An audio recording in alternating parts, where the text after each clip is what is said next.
आप देख रहे हैं डर की जानकारी। तो दोस्तों, आज मैं आपको जिस घटना के बारे में बताने जा रहा हूं, वह घटना मेरे मामा के साथ लगभग 40 से 45 साल पहले घटी है। तब उनकी शादी नहीं हुई थी और वे डरावनी बातों पर विश्वास नहीं करते थे जब तक उनके साथ यह डरावनी घटना नहीं हुई थी।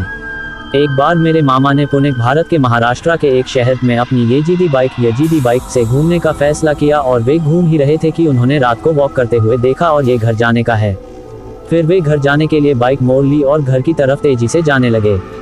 जब वे घर की तरफ जा रहे थे तब वे एक शमशान घाट के पास से गुजरे। तभी अचानक उन्हें लगा कि उनकी पिछली सीट पर कोई नहीं है और उन्होंने उन्हें पीछे से पकड़ लिया है। वे बहुत बुरी तरह डरे हुए थे और चिल्लाने की कोशिश करने लगे, लेकिन चिल्ला नहीं पा रहे थे और उन्हें किसी की शैतानी मजाक दे रही थी। फिर भी उन्होंने आराम से बाइक चलाई और जल्दी ही वो गाँव में अपने घर की तरफ तक पहुँच गए। तभी रास्ते में उनके एक दोस्त ने पूछा कि क्या ये खूबसूरत लड़की यहाँ पर है? वह बहुत ही खूबसूरत है। अब मेरी माँ बहुत डर गई थी। उन्हें लगा कि यह उनका आखिरी दिन है। अचानक से उन्हें एक विचार आया और वे अपनी बाइक एक मंदिर की तरफ ले गए, जो कि थोड़ी दूर पे था। जैसे ही वे मंदिर के पास गए तो उन्हें एहसास हुआ कि जो कोई उनके पीछे की सीट पर था वह वहाँ नहीं है। तभी उन्होंने किसी की चिल्लाने की आवाज़ भी सुनी। फिर थोड़ी देर बाद वे अपने घर की तरफ वापस चले गए। कई साल बाद उन्होंने इस घटना के बारे में हम सभी को बताया कि इस घटना से उन्हें कितना डर लग गया था।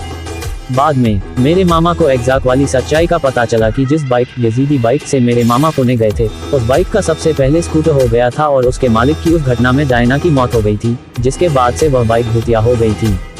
उन्होंने बताया कि उनके दोस्त ने भी इस बाइक का इस्तेमाल किया था, लेकिन उन्होंने इस बात को अनसुना कर दिया और वे उन पर हंसने भी लगे।